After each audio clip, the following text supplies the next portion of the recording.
5장 7절의 말씀 시작.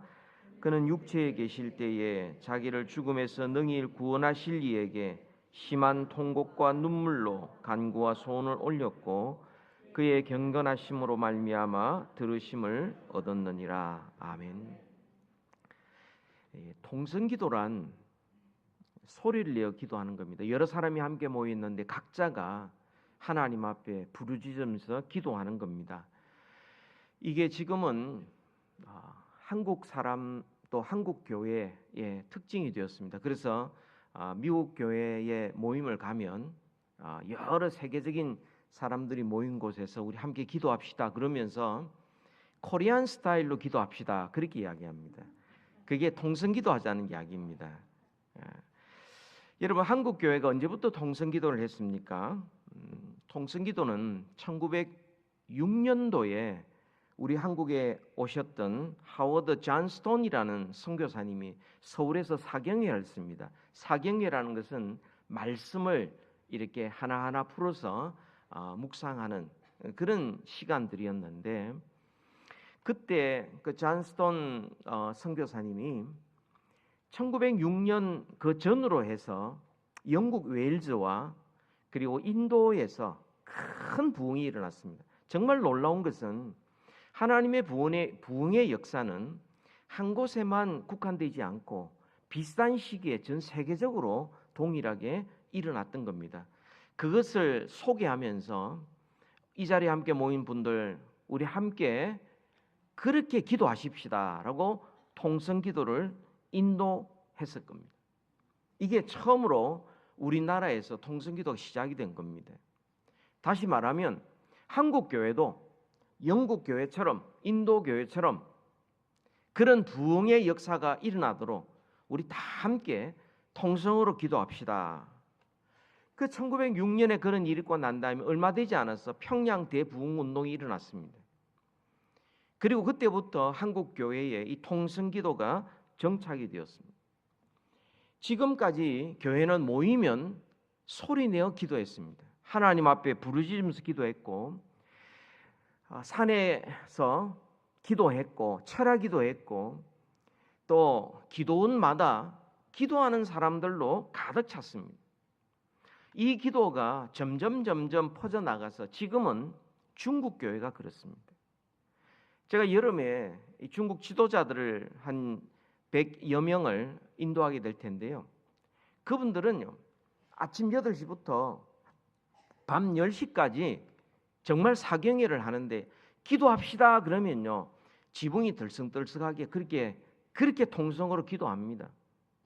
그 힘으로 아침 8시부터 밤 10시까지 말씀 배우고 찬양하고 기도하고 말씀 배우고 찬양하고 기도하고, 그 중국 교회뿐만 아니라 지금은 미국 안에 히스패닉 교회가 통성기도를 합니다. 여러분, 북가주 금식기도원에 올라가 보면 한국 사람은 요즘 기도하러 별로 오지 않습니다. 거기에 히스패닉 교인들이 각 곳곳마다 통성으로 기도하고 있습니다. 철야기도 하고 있습니다. 오늘날 우리의 기도는 어떻습니까? 오늘날 한인교회의 기도는 어떠합니까? 여러분, 오늘 본문에 보니까 예수님께서 육체에 계실 때에 자기를 죽음에서 능히 구원하실 이에게 심한 통곡과 눈물과 간구와 소원을 올렸다고 그랬어요. 이 통성기도는 통곡의 기도입니다. 이 통성기도는 눈물의 기도입니다. 여러분, 이 통성기도가, 통곡기도가 그냥 예수님이 처음 시작한 것도 아니고 구약 성경에 보면은 하나님의 사람들이 위기에 처할 때마다 부르짖으면서 기도했습니다. 이스라엘 백성들을 애굽에서 구원하고 난 다음 곧 물이 말랐을 때에, 물이 없어서 원망할 때에 모세가 이렇게 출애굽기 17장 4절에 모세가 여호와께 부르짖어 이르되, 기도입니다. 내가 이 백성에게 어떻게 하리이까? 그들이 조금 있으면 내게 돌을 던지겠나이다. 지도자로서 물 해결하지 못하여서 그들에게 원망받고 그들의 살기를 보고는 그들이 저를 죽이겠습니다. 하나님 앞에 부르짖을 때에 하나님, 도와주십시오 이랬겠습니까? 도와주시면 좋고 안 돼도 제가 어떻게 해보겠습니다 이랬겠어요? 통곡으로 하나님 살려주옵소서 이렇게 기도한 겁니다. 그게 통성기도예요. 여러분뿐만 아니라 다윗도 마찬가지입니다. 다윗의 기도를 보면 하나님 앞에 부르짖었습니다. 그가 사울 왕에게 쫓겨서 목숨이 경각에 달려 있는데 하나님 저 어떻게 좀 해주세요 이렇게 체면 다 차리고 기도하지 않았습니다. 옆 사람 다 생각하고 그들 다 고려하고 그렇게 기도하지 않았습니다. 이 다윗은 위기를 만날 때마다 하나님 앞에 부르짖어 기도했습니다. 근데 여러분 왜 오늘날 통성기도가 사람들이 거부감을 느낍니까? 몇 가지 이유를 보면은 한 4가지를 생각해 볼 수 있는데 첫 번째가 소리가 너무 크다는 겁니다. 좀 조용히 기도하지 집에서 기도하지 뭐 그렇게 별나게 기도하냐 이렇게 이야기를 합니다. 여러분 간절하지 않아서 그렇습니다. 정말 답답하지 않았습니다. 내가 그렇지 않아도 하나님 앞에 그렇게 기도하지 않아도 그냥 살만하니까 그렇게 기도하는 겁니다. 여러분 정말 죽음 앞에 선 적이 있습니까? 저는 한 2-3번 있습니다. 이러다가 죽는구나. 내가 이거 끝이구나. 몇 번 있었어요. 여러분 다른 사람의 기도 소리에 내가 응답도 않는다. 그것 때문에 내가 뭐 어떤 바드가 되고 뭐 어떻게 된다. 여러분 그러면 귀마개 준비하면 되는 겁니다.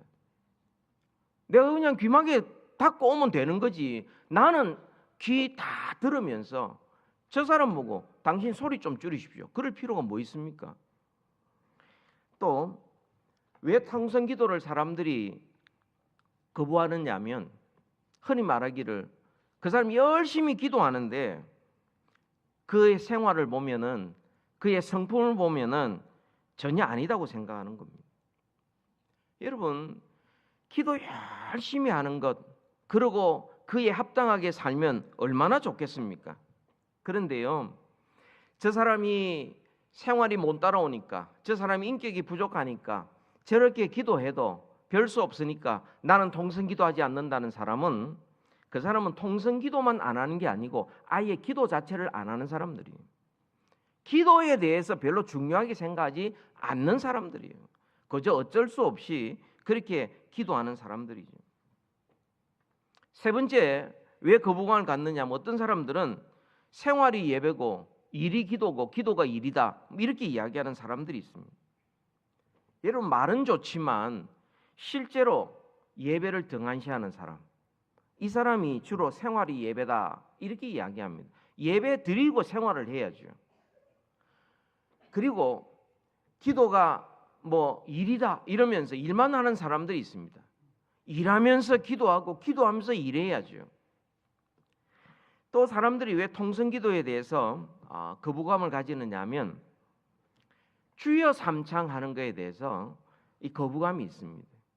실제로요 주여 주여 주여를 가지고 뭐 삼위일체 하나님이 어떻고 이렇게 이야기하는데 그건 삼위일체는 모르는 겁니다.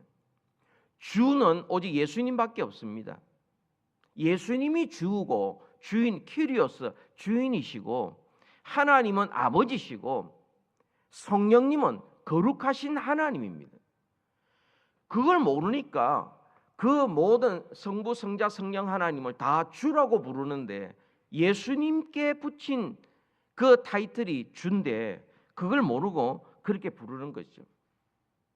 그래서 조금 신학한 사람들은 주여 삼창 하십시다 이러면 저 사람이 신학을 모르는구나. 그래서 주여 삼창 안 합니다. 근데 여러분 우리가 기도하러 모여서 하나님 앞에 소리내어 기도하는 것 자체는 우리에게 너무 필요합니다. 여러분 오늘 또 하루 종일 일하고 피곤하지 않습니까? 지친 몸으로 우리가 이곳에 왔는데 앉자마자 기도가 술술 풀립니까? 그때 소리내어 기도해야 되는 겁니다. 주님 이름을 부르고 하나님 아버지 이름을 부르고 어떻든 소리내어 기도하고 그래서 기도가 안 될 때는 주님이라고 3번이 아니라 10번이 아니라 30번이 아니라 100번이라도 하나님의 이름을 부르고 예수님 부르고 아버지, 아버지, 아버지라고 부르면서 내 마음과 몸이 온전히 하나님께로 향할 수 있도록 그렇게 하면 점점 마음이 잔잔해지고 점점 우리가 기도의 깊은 자리로 나아갈 수 있는 겁니다. 예수님이 통성기도 하셨어요. 예수님이 눈물로 기도하셨고 소리내어 기도하셨고 통곡하며 기도하셨습니다. 예수님께서 그렇게 기도하실 필요가 있습니까? 없습니다. 하나님이신데요. 우리를 구원하기 위하여 이 땅에 오신 하나님이신데요. 뭐가 부족해서, 무슨 죄가 있어서, 뭐가 무기력해서 그렇게 눈물로 기도했습니까? 기도한 이유는 딱 한 가지입니다. 우리를 죄악 가운데 건지시고 우리를 하나님 백성 삼으시기 위하여 그렇게 눈물로 기도하셨던 겁니다. 예수님은 절대 자기 자신을 위하여 기도하지 않았습니다. 생각해봐도 억울하고 답답하고 내 형편이 캄캄하고 그래서 눈물로 통성으로 기도하지 않고요. 다른 사람을 위하여 기도했어요. 하나님의 뜻이 이루어지기를 기도했고 하나님의 구원이 완성되기를 그렇게 기도했던 겁니다. 오늘 본문 히브리서 5장 7절의 말씀 한 번 더 읽겠습니다. 그는 육체에 계실 때에 자기를 죽음에서 능히 구원하실 이에게 심한 통곡과 눈물로 간구와 소원을 올렸고 그의 경건하심으로 말미암아 들으심을 얻었느니라. 예수님의 이 통성기도, 이 통곡기도, 이 눈물의 기도, 그것은 예루살렘을 향하여 눈물 흘리며 기도하셨고요. 예수님께서는 죽은 나사로의 무덤 앞에서 눈물을 흘리며 기도하셨고요. 겟세마네 동산에서 눈물을 흘리며 기도하셨고요. 십자가 위에서 죄인들을 위하여 눈물을 흘리며 기도하셨어요. 예수님은 자기 자신을 위해서 기도한 적 없습니다.